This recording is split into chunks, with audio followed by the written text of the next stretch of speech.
The next square I'm going to do is going to be using the modeling paste, and I'm going to use the modeling paste to build up the surface. Gives a relief quality to the picture. So you have your flat background and then you have some raised, really textural areas. So I've got a palette knife, and that's the best thing to use with this modeling paste. I'm going to take a scoop of it, and I'm going to try to make like a vine or a floral design. So I'm going to just do what will feel like maybe some leaves. Not sure if you can see this very well from there, but you can definitely see how raised this is. And I'm gonna put a little bit of a stem in here.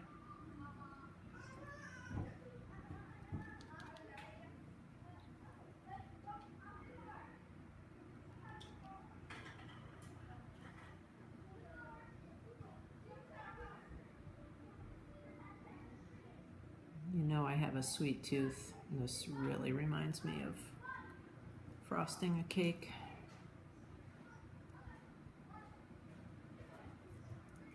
So here's a few more leaf shapes on here. And then I want to do some bigger like petals. So I'm going to take a big scoop of this and like flower petals.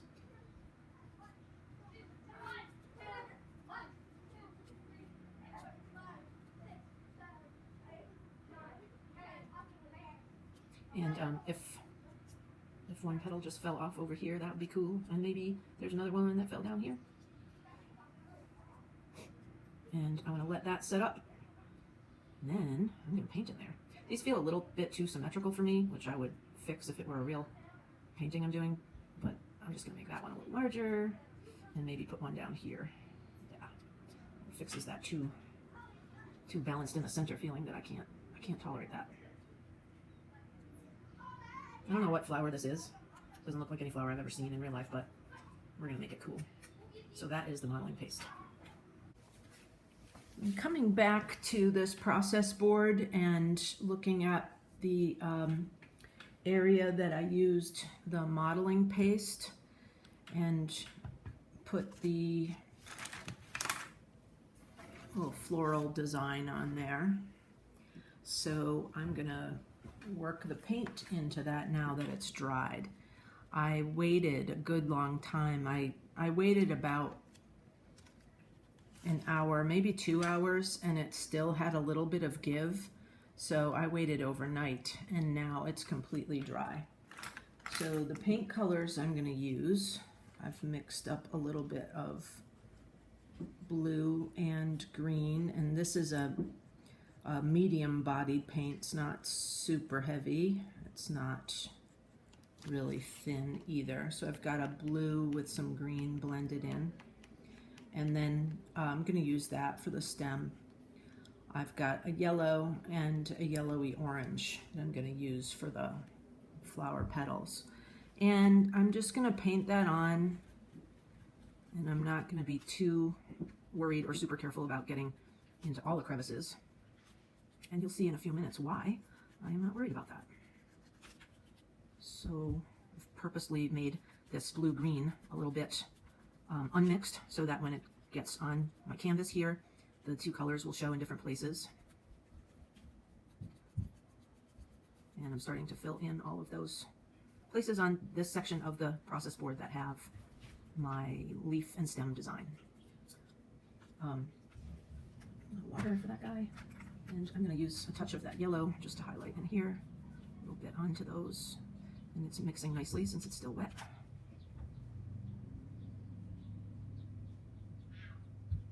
Cool. All right, so let's switch to the flower petal shapes. And I'm going to start with my yellows and fill all of this in.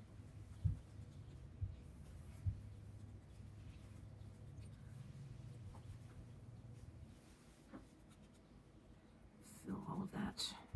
Now I'm going to start to blend a little bit of the yellow-orange.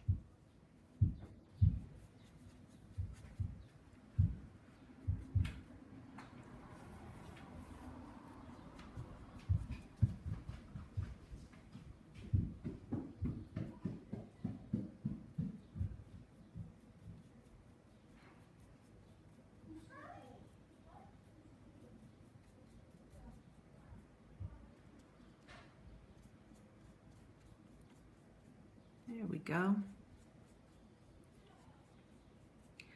Okay, so if you're like me, you're probably thinking like, oh yeah, cool, it's raised up, it's textural. I don't know, maybe you like it, maybe you don't. But we're gonna add a little background wash to this, and I think you'll like what you see when we do that. I'm gonna try to put a little bit of warmer color into the corners of this picture because I'm not really thrilled with the way that that deep dark brownish green is looking.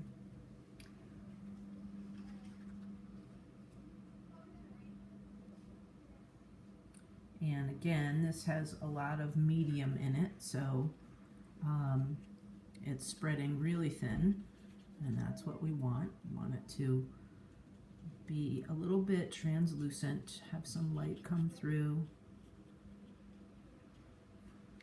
I'm trying to tuck in there and catch the spots that I missed before. And this is a process board. This is a place to work out the problems. So don't worry if something isn't perfect on here, but do take note of that and figure out what ways in which you might fix things or change things, so that when you do get to your painting, you really aren't just completely having accidents. Sometimes accidents are great, but you want to have the special effects work the way that you want them to work, not only by accident. So I'll show you another image of this when it's dry, because right now I think you're seeing a lot of the shine from the glossiness of the paint. So we'll see how that looks when it's dry. Okay, coming back to modeling paste, I'm going to try to do something a little bit more confined, almost drawing with it, and it helps to have a thin and sharp knife, sharper or pointier palette knife to do that with. And I was thinking about avocados. I've been eating a ton of avocados lately, so I was thinking about that bumpy, raised up avocado rind, the outside of it, that would be kind of cool to try to do with modeling paste.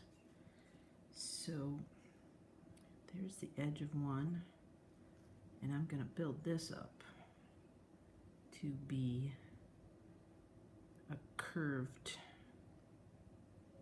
surface, I hope. Trying to do that. Make it a little bit thicker right at the edge here. It will take a really long time for this to dry, obviously, because it's so thick. But that's cool. Something that we can set up, work on something else, and then come back to it. Right? And that's why we're doing the practice.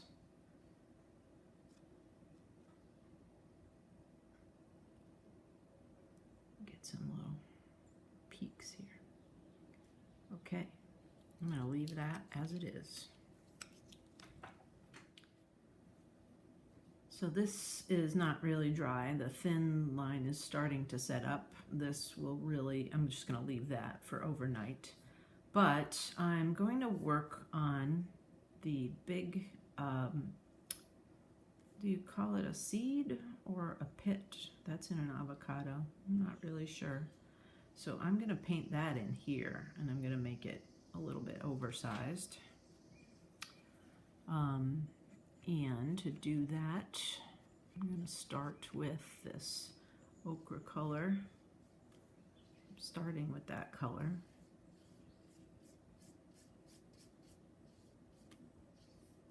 And because my wash underneath has medium in it. This is more opaque paint and it's covering nicely.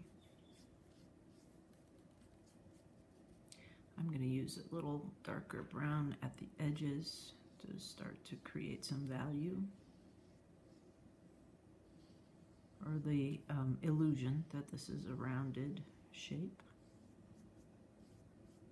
Blending that.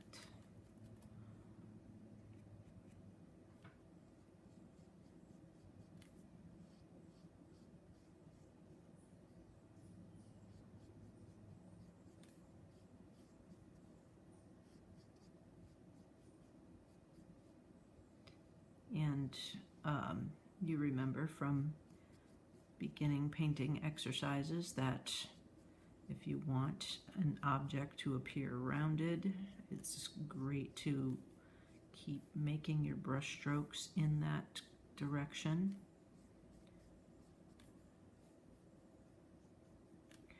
And I'm going to switch back to this golden color in the center and work that out from the edges.